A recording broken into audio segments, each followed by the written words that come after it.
Saudaraku, hari ini kita akan masuk dalam satu seri khotbah baru. Bulan ini judulnya adalah Family Blessings atau berkat keluarga. Dan doa saya ini bukan sekedar judul khotbah biasa, tapi ini yang akan Tuhan kerjakan dalam hidup saudara. Keluarga kita masing-masing terima blessing, terima berkat, terima favor yang dari Tuhan. Kita kasih tepuk tangannya pula yang paling meriah buat Tuhan yang mendatangkan berkatnya buat keluarga kita. Nah, selama sebulan kita akan belajar tentang keluarga, tetapi hari ini kita akan bicara tentang keuangan. Kenapa? Karena keuangan salah satu kunci penting di dalam kehidupan keluarga. Betul apa tidak? Tidak terelakkan yang namanya keuangan memainkan peranan yang vital di dalam keluarga kita masing-masing. Hari ini saya mau bicara satu firman Tuhan judulnya Rahasia Keluarga Bebas Hutang. Saya berdoa itu yang akan Anda alami di dalam keluarga saudara masing-masing. Semua belenggu hutang dihancurkan, dipatahkan dan di dalam nama Yesus keluarga kita bebas hutang. Katakan amin dan tepuk tangannya yang paling meriah buat Tuhan kita. Nah, bicara tentang hutang itu selalu ada pro dan kontra. Sebagian orang yang pro ngomong asal bukan hutang konsumtif, asal itu hutang produktif, asal itu hutang yang baik, maka it's okay. Sebagian lagi berkata enggak boleh, firman Tuhan ngomong jangan berhutang.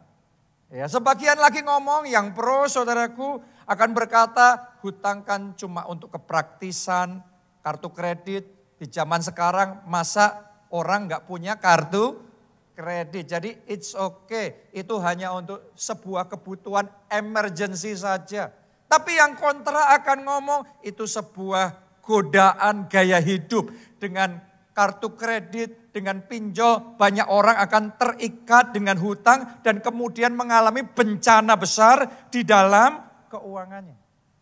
Jadi bicara tentang hutang, semua orang punya pendapatnya masing-masing. Karena itu pro kontra dan hari ini kita mari menghargai satu dengan yang lain. Oke ya. Nah, saya akan bukakan 2 ayat sama saudara di awal firman Tuhan ini. Apa kata firman Tuhan tentang hutang? Roma 13 ayat yang ke-8. Alkitab ngomong begini.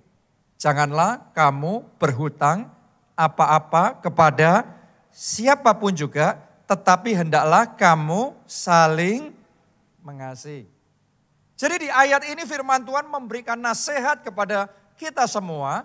Intinya, generalisasinya, jangan berhutang. Itu firman Tuhan ya. Ini Alkitab. Kita sebagai orang percaya, kita harus membuka hati dan percaya terhadap firman Tuhan. Tapi di sisi yang lain saya akan membukakan satu ayat lagi. Ulangan 28 ayatnya yang ke-12. Ini janji Tuhan. Tuhan akan membuka bagimu perbendaraannya yang melimpah. Yakni langit untuk memberi hujan bagi tanahmu pada masanya. Dan memberkati segala pekerjaanmu. Nah, perhatikan kalimat berikut ini. Sehingga engkau memberi apa? Pinjaman kepada banyak bangsa, tetapi engkau sendiri tidak meminta pinjaman. Coba Anda renungkan ayat ini. Janji Tuhan kalau Dia memberkati kita, kita tidak dalam posisi yang berhutang. Tetapi kita dalam posisi yang menghutangi. Benar apa tidak? Di ayat itu tadi ngomong seperti itu enggak? Nah, kalau itu bagian dari janji Tuhan, kita menghutangi dan hutang itu dosa. Masa janji Tuhan membuat orang lain melakukan dosa?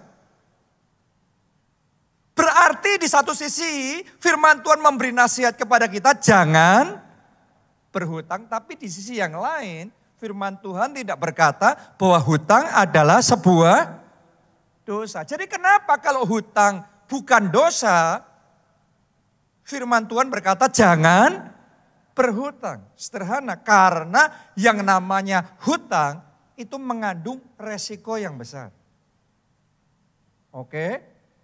Jadi ada resikonya, ada bahayanya, ada jeratnya di dalam hutang. Mari kita baca, apa itu? Nehemia 5 ayat 3 sampai ayat yang ke-5. Ini adalah bahaya hutang saudaraku ya. Dan ada yang berteriak, ladang dan kebun anggur dan rumah kami gadaikan. Berarti berhutang enggak? Berhutang. Untuk mendapat gandum pada waktu kelaparan. Dan banyak yang akhirnya kehilangan rumahnya, kebun anggurnya, ladangnya. Ya, ayat 4. Juga ada yang berteriak, kami harus meminjam uang untuk membayar pajak. Urusan membayar pajak aja harus sampai meminjam uang untuk berhutang. Untuk membayar pajak yang dikenakan raja atas ladang dan kebun anggur kami. Sekarang walaupun kami ini sedara sedaging dengan saudara-saudara sebangsa kami dan anak-anak kami sama dengan anak-anak mereka. Lihat nih, mulai ada perbandingan, mulai ada masalah nih di sini. Namun kami terpaksa membiarkan anak-anak lelaki dan anak-anak perempuan kami menjadi budak. Dan sudah beberapa anak perempuan kami harus membiarkan diri dimiliki orang. Kami tidak dapat berbuat apa-apa karena ladang dan kebun anggur kami sudah di tangan orang lain. Berarti tadinya digadaikan, sekarang sudah disita. Benar apa tidak? Karena hutang. Jadi hutang itu ada bahayanya. Nomor 1 ya, dari pembacaan ayat tadi kita ngerti hutang membawa perbudakan. Tadi mereka menjadi budak, kita sudah baca ya. Jadi hutang itu membawa perbudakan, bahkan Alkitab juga berkata yang berhutang menjadi budak yang menghutangi. Ketika kita berhutang, maka kita kehilangan freedom. Kita kehilangan kemerdekaan, kita kehilangan kebebasan finansial kita. Tadinya Anda bekerja, salary tiap bulan, pemasukan tiap bulan, harusnya Anda bebas pakai untuk apapun. Tapi karena berhutang, sekian persen dari penghasilan saudara sudah langsung jadi pembayaran hutang. Sudah nggak bebas lagi. Itu yang disebut menjadi budak secara finansial. Dan berapa banyak orang yang di dalam kondisi yang seperti ini. Tanpa sadar secara finansial kita diperbudak oleh hutang. Itu nomor 1. Yang kedua, hutang menghancurkan kekayaan dan warisan. Tadi Anda baca di sana, berapa banyak dari mereka yang kehilangan ladangnya. Kehilangan apa? Rumahnya. Kehilangan apa lagi? Kebun anggurnya. Karena berhutang. Di zaman kita sekarang ini saudaraku, karena hutang, sebagian orang kehilangan kekayaannya. Sebagian orang kehilangan warisannya. Yang harusnya harta warisan keluarga yang bisa diturunkan ke anak, cucu, dan keturunan berikutnya, tetapi habis sebagai sitaan hutang, pembayaran hutang. Saya pernah melihat dan tahu, saya suka makan di satu restoran yang larisnya luar biasa.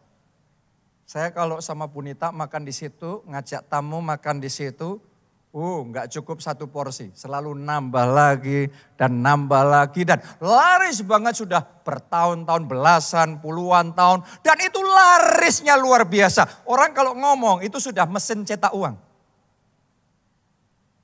Sampai hari ini pun masih laris. Tapi saya dikagetkan sekian tahun yang lalu, diberitahu bahwa sekarang restorannya bukan punya mereka lagi. Sudah punya orang lain. Coba Anda bayangkan, ini restoran sukses, restoran laris, tapi punya orang lain. Gak ada masalah dengan restorannya, tetapi yang jadi masalah dengan gaya hidup pemiliknya yang suka berhutang. Saya gak tahu masalahnya apakah karena kalah judi, ataukah karena satu gaya hidup sesuatu yang lain, penyebab yang lain. Tapi yang pasti restorannya laris sampai hari ini masih make a lot of money. Tetapi sudah bukan milik mereka. Yang harusnya ini jadi bisnis keluarga yang bisa diturunkan ke anak cucunya. Sekarang hilang karena hutang. Coba Anda renungkan itu. Bahaya kan hutang itu? Ya, dalam hal ini kasusnya bukan hutang untuk makan loh saudaraku ya. Bukan hutang untuk hidup loh. Wong restoran bisa makan kapan saja. Benar apa tidak? Tetapi ini bahaya, ini jerat hutang. Saya kenal juga satu orang yang bisnisnya sukses. Perusahaannya melejit. Dipuji-puji banyak orang. Tapi tiba-tiba suatu hari mendadak bangkrut, mendadak habis. Dalam kondisi perusahaannya jaya. Biasanya orang bangkrut kalau perusahaannya habis. Benar apa tidak? Kalau ini perusahaannya jaya tapi bangkrut. Kenapa? Karena perusahaannya walaupun sukses. Diberkati Tuhan. Katakanlah seumpama penghasilan keuntungannya tiap bulan 100 juta. Tetapi dia punya gaya hidup yang luar biasa mewahnya. Dia beli mobil ini, mobil itu. Sekian belas, puluhan mobil diberi. Dalam sekejap, dia semuanya hidupnya super mewah, foya-foya, luar biasa. Semuanya dengan hutang.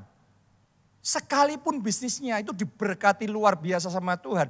Tetapi gaya hidup hutang membuat dia kehilangan segalanya. Kehilangan perusahaannya itu, kehilangan juga semua barang-barang mewah yang dia beli itu gara-gara hutang. Yang saya ngomong ini semua real story. Kisah nyata, terjadi di masyarakat, terjadi di sekeliling kita. Dan masing-masing dari kita punya kenalan masing-masing juga. Dan kalau kita mau buka mata kita, buka telinga kita lebar-lebar, kita akan ngerti akan ada orang-orang di sekeliling kita juga karena hutang, kehilangan segalanya. Kehilangan kekayaannya, kehilangan warisan keluarganya. Jadi firman Tuhan kalau ngomong jangan berhutang itu bukan tanpa sebab ya, bukan tanpa dasar ya. Karena ada resiko yang besar. Yang ketiga, hutang membawa tekanan dan kehilangan damai sejahtera. Benar apa tidak? Ya, apalagi kalau sudah sampai mulai macet. Apalagi kalau sudah mulai di telepon sana, telepon sini sama debt collector. Benar enggak? Makan yang enggak nikmat, tidur yang enggak nyenyak, stres, takut, khawatir, malu. Semua campur aduk jadi satu.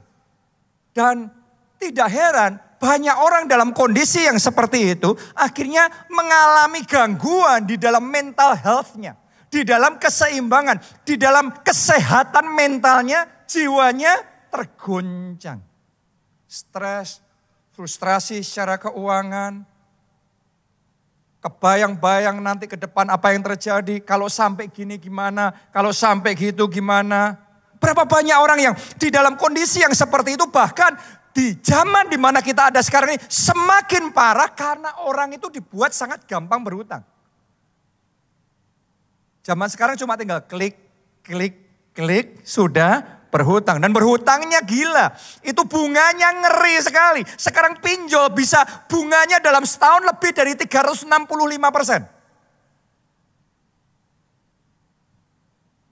Coba saudara renungkan itu. Dan akhirnya kehilangan segalanya. Jadi secara emosional, dan apakah kita enggak membaca setahun terakhir nih berapa banyak orang yang sampai ada kasus bunuh diri karena terjerat dengan pinjol. Benar apa tidak? Dan ini tidak sekedar golongan masyarakat tertentu. No. Ini segala macam golongan masyarakat. Karena hutang. Jadi sekali lagi saudaraku ya, firman Tuhan ngomong sekalipun bukan berdosa, tapi firman Tuhan ngomong jangan berhutang. Kenapa? Karena ada jeratnya, resikonya yang besar. Yang keempat, hutang bisa mengganggu hubungan sosial. Coba saudara rasain, lihat saudara coba evaluasi di sekeliling saudara.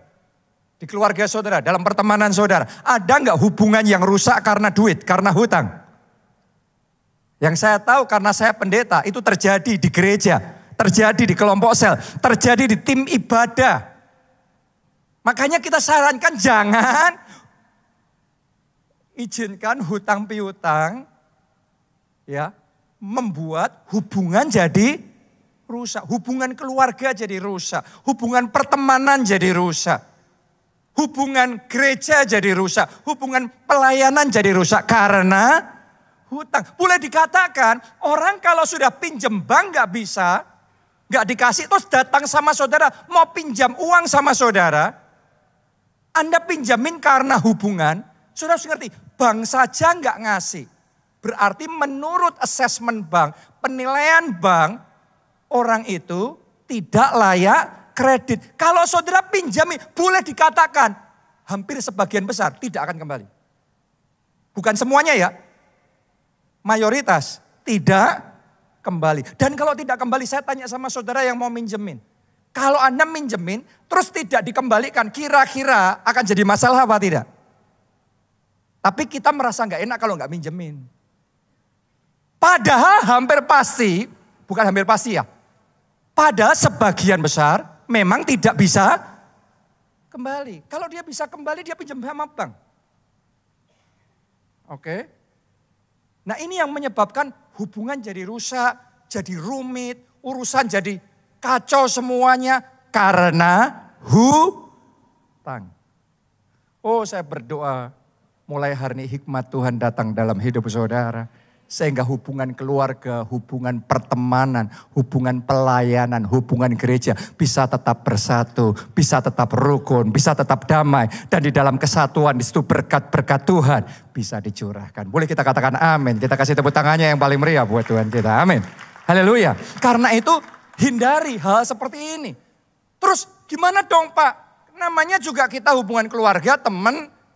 Kalau ada yang susah gimana? Kalau saya punya prinsip. Bukan menghutangi. Kalau saya rela, saya kasih. Sejauh kerelaan saya kasih. Ya sudah itu aja jadi berkat. Dikembalikan ya syukur. Enggak pun haleluya. Besok kita di gereja tetap bisa salaman dan senyum-senyum. Saudara awalnya sungkan ngasih pinjaman enggak dikembaliin. Besok ketemu di gereja aja sudah banyak pikirannya. Mau ketemu nanti ibadahnya jam berapa? Ketemu enggak nanti? Ini gimana? Ini itu. Rumit saudaraku. Oke, makanya firman Tuhan ngomong jangan berhutang. Ya, nah saya tahu di masyarakat, di sosial media ada banyak yang ngajarin hutang itu membuat kaya. Justru hutang sebanyak mungkin. Saya tahu benar itu. Ya. Sekarang kita nggak usah berdebat karena setiap orang berbeda-beda. Tapi yang pasti gini, berdasarkan data dari OJK, dari berbagai macam asosiasi, macam-macam ini itu dan lain sebagainya. Boleh dikatakan begini, kesimpulannya hutang lebih banyak memiskinkan daripada membuat orang kaya. Untuk kebanyakan orang, hutang itu bukan plus, tapi minus. Ada enggak pengecualian? Ada. Ada orang-orang yang punya kemampuan mengelola hutang, membayar dengan bunga yang rendah, tapi dia bisa mengelola begitu rupa, sehingga menghasilkan penghasilan yang tinggi, sehingga dari return on investment-nya dipakai untuk membayar bunga hutangnya, masih surplus. Tapi yang gini enggak banyak. Kita enggak usah bicara soal boleh nggak boleh secara firman Tuhan. Tetapi secara realita yang punya kemampuan seperti itu nggak banyak. Dan yang punya kemampuan seperti itu tetap kayak gitu terus seumur hidupnya sepanjang masa. Itu jauh lebih kecil lagi. Karena ada orang-orang yang hari ini karena hutang dia sukses. Ada pengusaha-pengusaha yang di satu masa karena hutang dia bisnisnya melejit naik. Tapi di masa sekarang ini Anda lihat aja sekeliling saudara. Orang-orang pengusaha-pengusaha yang 10-20 tahun lalu karena hutang sukses, dipuji-puji. di masa sekarang ini yang paling pusing, paling stres, dan paling banyak masalah. Jadi di satu masa kesimpulan itu bisa benar, tapi di babak berikutnya kesimpulannya bisa jauh sekali. Kebalikannya sama sekali. Itu data berbicara. Jadi saya nggak ngomong tentang pengecualian, selalu akan ada pengecualian. Dan saya memahami itu dan saya akan menghargai itu. No problem, nggak ada yang nyalain saudara. Tetapi untuk sebagian besar orang, hutang itu firman Tuhan nasihatnya, jangan berhutang. Karena ada resiko yang sangat besar. Ya, tapi yang pasti saudara begini. Yang pasti ya, apapun situasi saudara, apapun situasi keluarga saudara saat ini secara finansial, saya yakin firman Tuhan tidak disampaikan kebetulan. Saya percaya ada rencana Tuhan. Saya percaya ada anugerah Tuhan dan maksud Tuhan untuk menyampaikan firman Tuhan ini. Dan kita bersama-sama akan datang dan pakai kuasa firman Tuhan. Bahwa mulai hari ini setiap belenggu hutang yang membelit hidup kita dan keluarga kita satu persatu dihancurkan, dihancurkan, dihancurkan. Dan kita semua terima anugerah bebas hutang. Saya berdoa Anda bebas hutang, keluargamu bebas hutang, teman-teman saudara bebas hutang, orang-orang sekeliling kita bebas hutang, jemaat keluarga Allah bebas hutang. Amin. Itu yang kita mau hari ini. Karena itu firman Tuhan, kita akan belajar gimana caranya bebas hutang. Kita mulai ya. Anda siap semuanya? Baru satu orang yang siap. Anda siap semuanya? Ya mungkin bukan saudara yang berhutang, tapi mungkin Anda punya teman, keluarga saudara. Dan kalau Anda ngerti firman Tuhan hari ini, Anda bisa sharing sama mereka. Sehingga mereka juga bisa bebas hutang. Kita mulai yang pertama. Cara bebas hutang. 1. Akui situasi saudara dengan jujur di hadapan Tuhan. Sama seperti istri Nabi, janda Nabi yang ditinggal mati suaminya, ninggal hutang besar sekali, dan sebagai akibat anak-anaknya mau dirampas dan dijadikan budak untuk bayar hutang. Dalam kondisi kepepet seperti itu, apa yang dia lakukan? Dia menjerit di hadapan Tuhan. Dia datang sama Nabi Elisa dan dia minta tolong. Dia akui situasinya dengan jujur, ini loh masalahku. Ini suamimu, ini suamiku meninggal di dunia dan hutangnya begitu banyak, sekian-sekian. Dan kalau nggak dibayar ini anak-anak akan dirampas. Jadi dia ngerti situasinya, dia akui dengan jujur. Tahu nggak saudaraku bahwa keterbukaan awal pemulihan bisa terjadi. Saya sudah melihat orang susah dipulihkan bebas hutang. Kenapa? Karena hanya bayang-bayangin aja. Nggak jelas, nggak mengakui dengan jujur. Dia tahu dia berhutang. Tapi nggak ngerti dengan jelas posisi hutangnya. Jadi saran saya, yang pertama Anda dalam kondisi seperti itu. Ayo datang sama Tuhan. Minta anugerah dari Tuhan. Minta belas kasihan yang daripada Tuhan. Dia Bapa yang baik, Dia Allah yang pengasih dan penyayang. Kalau kita datang merendahkan hati dan kita berdoa sama Tuhan, Tuhan punya cara untuk menolong kita. Tuhan punya cara untuk membebaskan keluarga kita. Dari semua belenggu dan jerat hutang itu, Dia sanggup untuk menolong kita. Amin. Tapi jangan lupa, akui jujur hutang saudara. Dan perjelas itu. Gimana maksudnya? Saudara tulis semua hutang saudara. Dengan lengkap. 1, hutangnya sama bank ini. Berapa nilainya? Terus bunganya berapa? Tahu nggak bunganya? Jangan-jangan nggak tahu bunganya, jangan-jangan nggak tahu jumlahnya. Jangan-jangan cuma bayang-bayang, oh kayaknya. Nah itu yang nggak bisa bayar hutang biasanya gitu. Tapi kalau Anda mau mulai bisa bayar hutang, Anda teliti dengan benar hutangmu berapa persis di bank itu, tulis. Cicilannya berapa, angsurannya berapa. Totalnya berapa? Yang kedua berapa? Yang ketiga berapa? Dan akui jujur, lengkap Anda tulis semuanya. Ya. Dan jangan lengkap ya. Yang jadi masalah kadang-kadang kalau saya bantu orang nyelesain itu, nulisnya 5 daftar hutangnya. Realnya 15. Itu boleh dikatakan hampir pasti kayak gitu tuh. Orang ngakunya ini, tapi buntutnya masih panjang. Oke, dan mayoritas orang merasa kalau sudah hutangnya kayak gitu ya, dia ngomong hutangnya berapa? Kayaknya 200 juta. Nanti dihitung 1 miliar. Jadi antara perasaan dan realita tuh gapnya besar sekali. Itu hampir pasti kayak gitu. Kita merasa perasaan kita benar, tapi coba Anda buktikan, tulis dulu. Untuk ngerti posisinya. Karena kenapa? Itu akan menolong. Satu, nulis apa? Hutang dengan lengkap. Itu kewajiban. Yang kedua, tulis asetnya. Hartamu apa saja, aset saudara apa saja tulis. Terus tulis apa lagi? Pengeluaran bulanan saudara berapa? Semuanya lengkap. Jangan-jangan nggak tahu pengeluarannya berapa. Ngertinya cuma gajian siap bulan, minggu kedua sudah habis.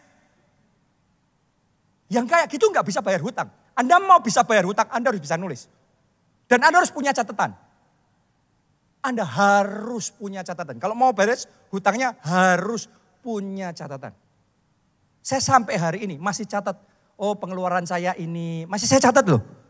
Dan saya pastikan anak-anak saya juga mencatat. Kalau nggak mencatat pengeluarannya, nggak ada uang saku berikutnya.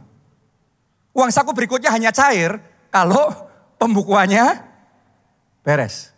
Nah itu, makanya berkatnya belum cair. Jawaban doanya belum cair, mujizatnya belum cair. Karena pembukuannya belum beres. Tulis pengeluarannya berapa. Pemasukannya apa saja. Saudara punya pemasukan apa saja. Saudara tulis itu di satu kertas. Anda pelototin itu saja. Nanti Anda doa sama Tuhan, minta hikmat dari Tuhan. Tiba-tiba Tuhan bisa bicara, ini harus gini, ini harus gitu. Saya sudah berurusan dengan sangat banyak orang yang tadinya isinya cuma pusing, stres, gak bisa bayar hutang. Hanya dengan nulis saja, saya bisa ngomong, oh fokusnya hutangnya beresin yang ini dulu. Yang ini hutangnya kalau gak jadi fokus dulu sekarang gak apa-apa karena ada prioritas. Hutang ini berkaitan dengan ada jaminan kelangsungan usaha ini. Kalau kamu nggak bayar ini, pemasukannya hilang sekalian. Berarti kamu harus fokus yang di sini dulu. Karena begitu kamu fokus yang di sini, ini beres, yang lainnya bisa diberesin. Oh, nanti akan jadinya gini, jadinya gitu. Ini bisa diginiin, ini bisa digituin. Kenapa? Karena Anda tahu hartamu berapa, kewajibanmu berapa, terus tiap bulan pengeluaran dan pemasukanmu berapa. Saudara doa sama Tuhan, minta hikmat dari Tuhan. Nanti Tuhan akan bicara dan menunjukkan sama saudara seperti apa jalan keluarnya. Dan kebanyakan kasus, asalkan hutangnya belum stadium 4. Oke, karena hutang itu ada stadium-stadiumnya. Ya, kalau sudah stadium 4 ya declare bankruptcy. Mendeklarasikan kebangkrutan. That is the only way. Tapi sebelum itu stadium 4, selalu masih ada jalan. Ini hutang bisa diberesin.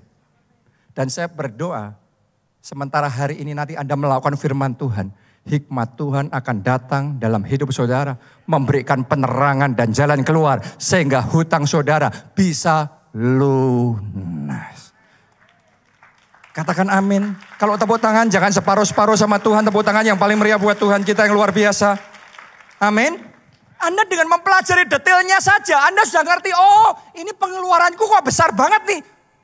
Ternyata kalau aku stres makannya gila deh.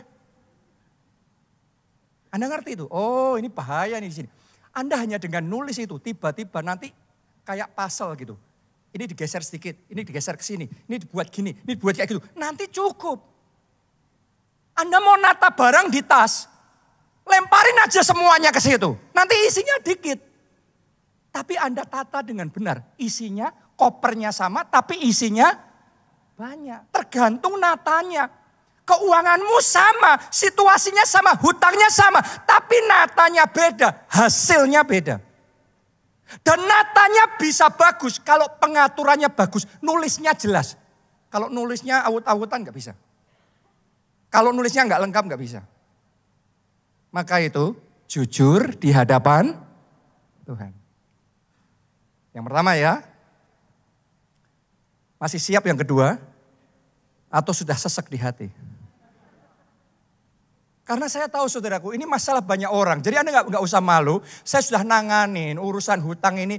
Mau itu jemaat, mau itu ketua kelompok sel, mau itu pengkhotbah, mau itu pendeta. Sesama biskota dilarang saling mendahului. Itu tadi yang janda nabi itu, janda nabi.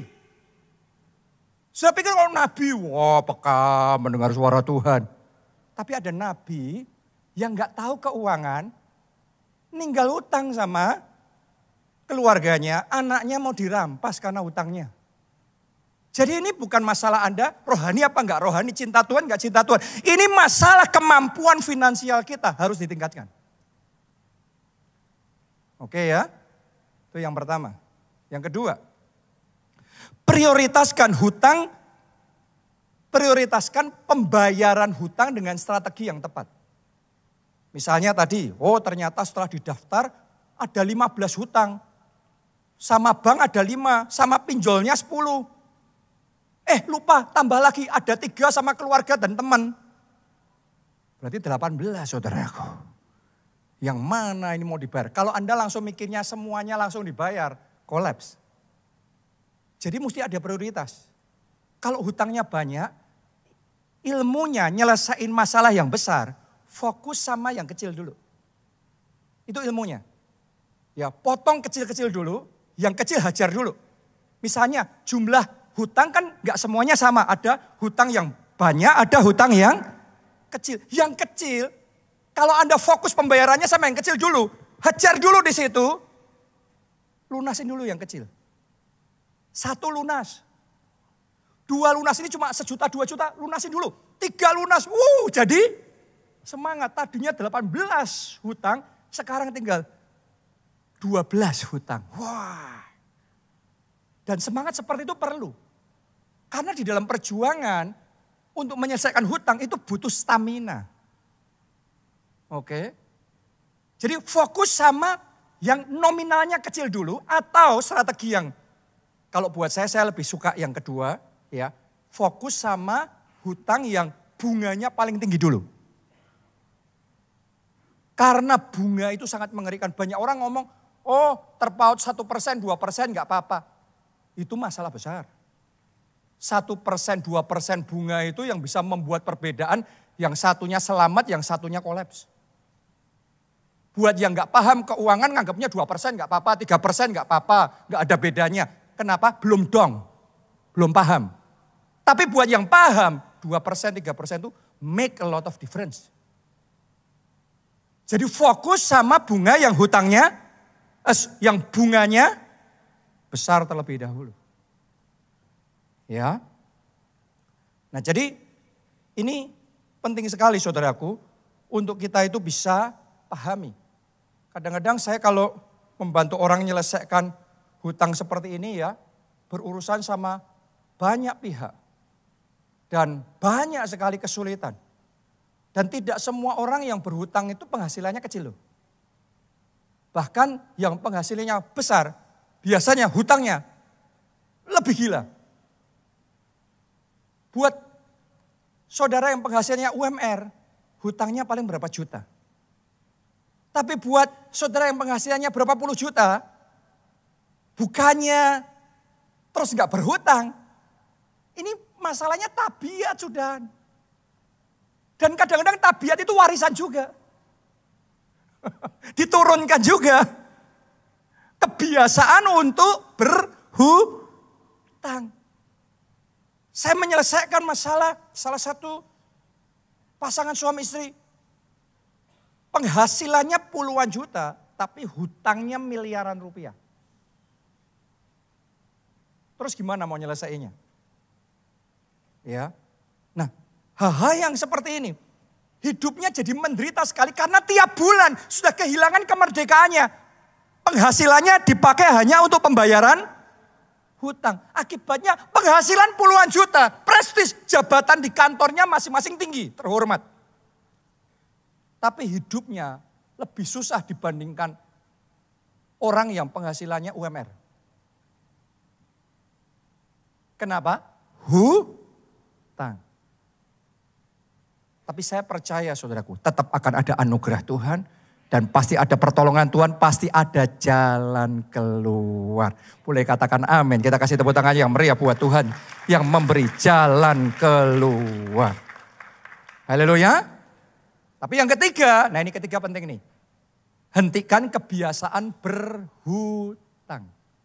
Namanya juga mau melunasi hutang. Anda ngelunasin satu, nambahin 2 hutang, puyeng deh. Kalau mau lunas hutangnya, fokus nyelesain hutang dan jangan nambah hutang yang baru. Cuma yang jadi masalah kadang-kadang gak semudah seperti yang dikatakan. Mau dikotbahin 1000 kali sampai mulut berbusa pun, yang hutang ya hutang aja, hajar aja. Sampai kadang-kadang dalam satu situasi, ada suami istri yang punya masalah berhutang itu suaminya, bukan masalah penghasilannya. Penghasilannya bagus. Masalah berhutang suaminya. Istrinya nggak bisa menghentikan lagi. Selalu suaminya akan berhutang, nggak ngomong berhutang. Dan yang nanggung keluarganya, yang susah anak-anaknya. Sampai di satu titik, saya ngambil kesimpulan, yang kayak gini nggak bisa ditolong. Harus dibiarkan, pertolongan terbaik harus dibiarkan.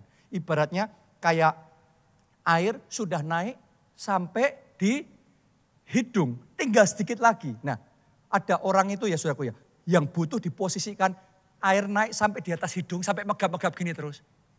Lagi kapok dia. Kalau belum dibuat megap-megap terus gini, baru dibuat ini sudah ditolong lagi. Kumat terus. Ini harus dibuat sampai megap-megap sekian tahun. Menderita, ngelihat anaknya menderita. Lagi kapok beneran, minta ampun Tuhan, aku tidak akan berhutang lagi. Dan saya ngelihat ya, yang kayak gitu, kadang-kadang memang pertolongan dari Tuhan itu bukan nyelesain hutang. Biarin ngalami masalah dulu, beberapa tahun ngalami masalah, sampai kapok, tobat. Baru bertobat sungguh-sungguh. Tapi setelah bertobat, maka selamanya ngalami kemerdekaan dan ada damai sejahtera dan sukacita yang baru di dalam keluarganya. Tepuk tangannya boleh yang paling meriah buat Tuhan kita. Walaupun yang ini obat yang pahit, benar apa tidak? Obat yang pahit, kadang-kadang orang ngerti jangan berhutang tapi ketagihan, gak bisa nguasai diri sendiri. Saya berdoa gak ada yang tersinggung di tempat ini. Saya gak tahu situasi saudara ya. Ngomong sama kiri kanan saudara, khotbah ini kayaknya bukan buat aku deh.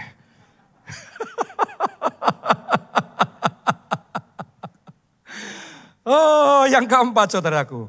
Yang keempat, negosiasikan dengan pemberi pinjaman. Apalagi di zaman sekarang ini. Banyak bank, pinjol aja bisa loh.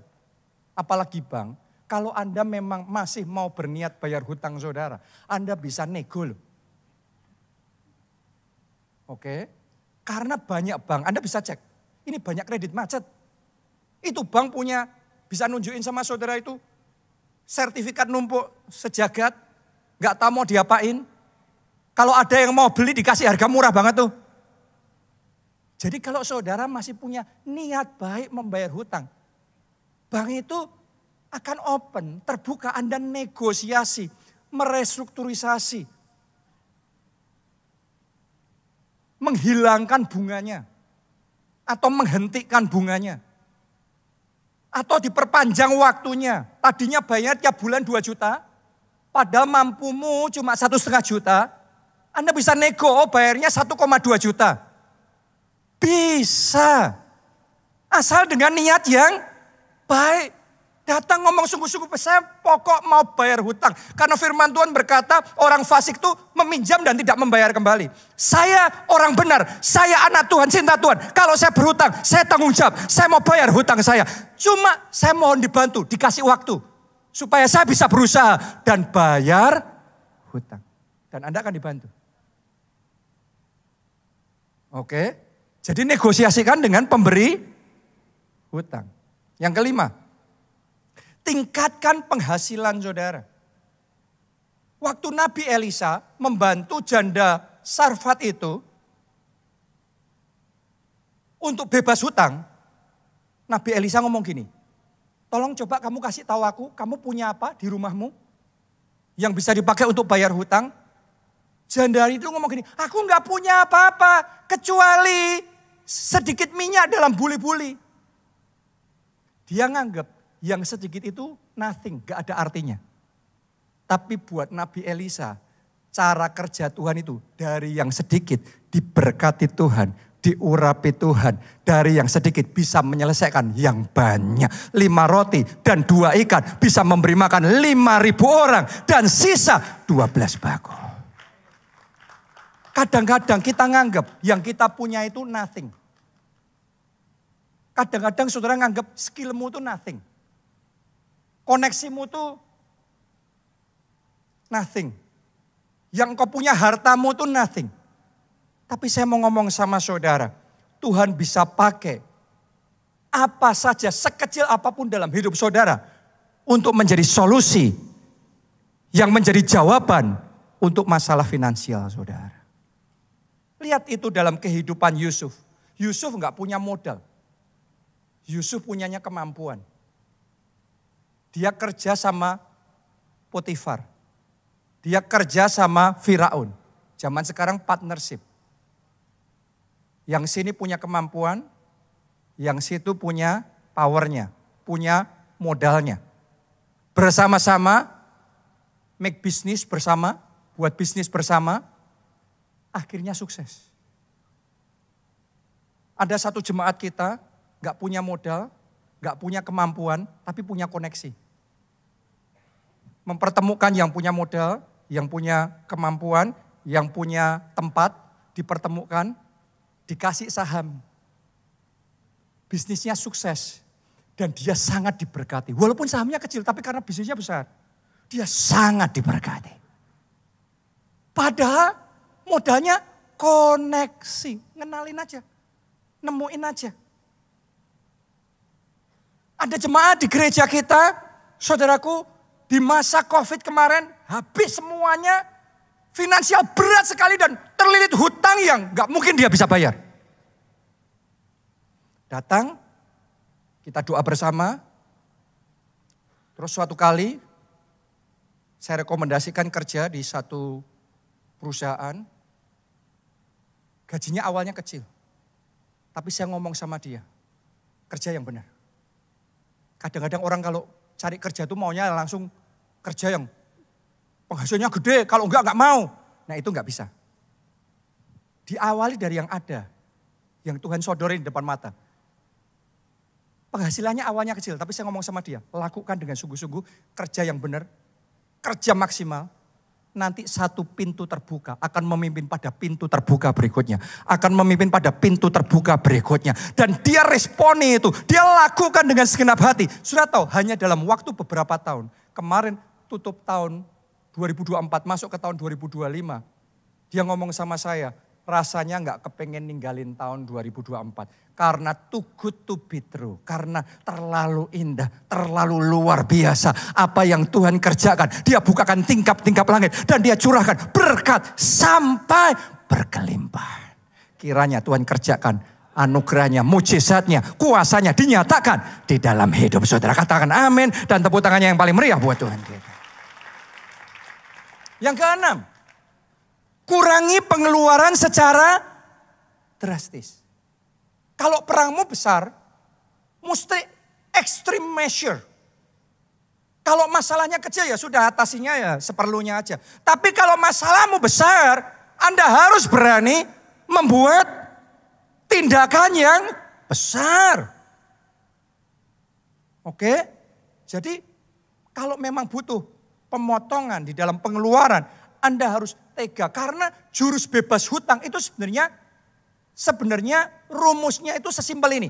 Cash flow positif, dah itu aja. Anda akan bebas hutang selama cash flow positif. Selama pendapatanmu masih lebih besar dari pengeluaran, seberapapun hutang saudara, akhirnya akan lunas, cepat atau lambat. Supaya bisa cash flow positif, tadi kita sudah belajar, pendapatannya mesti diangkat.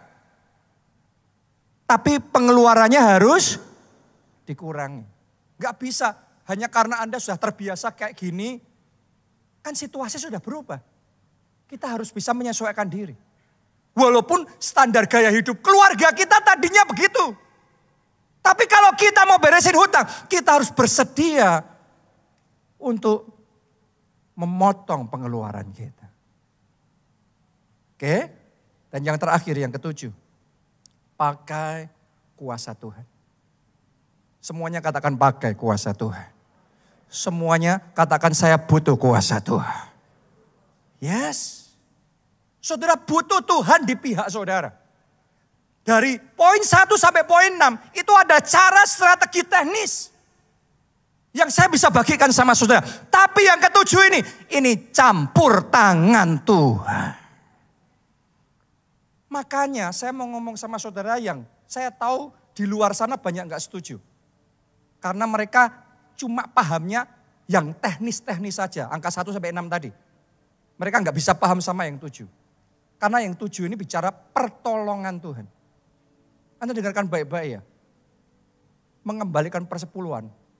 Momen terbaik salah satunya saat kita masih bergumul secara finansial. Kenapa? Karena di dalam pergumulan keuangan kita butuh tangan Tuhan bertindak. Kita butuh Tuhan di pihak kita. Kita butuh Tuhan membukakan tingkap-tingkap langit. Dan mencurahkan berkatnya sampai berkelimpahan. Dan kita sudah belajar selama berapa minggu di bulan yang lalu. Bahwa persepuluhan adalah kunci membukakan tingkap langit. Dan mendatangkan berkat sampai berkelimpahan dalam hidup kita. Jadi mari buka hati saudara lebar-lebar. Dan minta Tuhan. Tuhan bukan dengan kuat dan gagah. Tapi oleh rohmu. Saya saudaraku membagikan 1 sampai 6 untuk menunjukkan sama saudara. Kita orang Kristen itu logik. Masuk akal. Kita ngerti apa yang kita lakukan. Tapi yang ketujuh. Itu ya Daud waktu mau bawa tabut perjanjian. 6 langkah itu dia yang melangkah. Tapi 7 langkah dia mempersembahkan korban di hadapan Tuhan. Kenapa? Dia ngomong sama Tuhan. Tuhan tanpa engkau aku tidak mampu. Aku butuh Tuhan. Anda butuh Tuhan dalam hidup saudara. Kalau Tuhan turut campur. Saudara harus tahu ya. Hutang lunas itu bukan cuma sekedar hitungan matematikal. Angka 1 sampai 6 Anda ikuti. Anda bisa mungkin menyelesaikan hutang saudara 20 tahun. Kalau sudah rada berat. Tapi kalau Tuhan turut campur dalam hidup saudara. Tuhan kasih satu pintu yang sekarang Anda gak lihat. Tuhan kenalin sama satu orang yang sekarang Anda gak ngerti. Tuhan bukain satu kesempatan yang sekarang ini belum ada sama sekali. Satu aja tindakan dari Tuhan. Itu 20 tahun, selesai 1 tahun. Kalau Tuhan turut campur. Anda akan melihat akselerasi, percepatan rohani, keajaiban dan mujizat terjadi. Katakan amin dan tepuk tangannya yang paling meriah. Dengan sayapmu, kita pakai berdiri. Ku akan terbang tinggi di tengah badai hidup. Ku tak menyerah, kau kekuatan dan perlindungan bagiku. Pertolonganku di tempat maha tinggi, ku mengangkat tanganku, aku berserah, kau ku nantikan, kau yang ku sembah, Yesusku. Dengan sayapmu Angkat dua tanganmu saudara. Di tengah Katakan Tuhan, ku tak menyerah. Kau kekuatan dan perlindungan.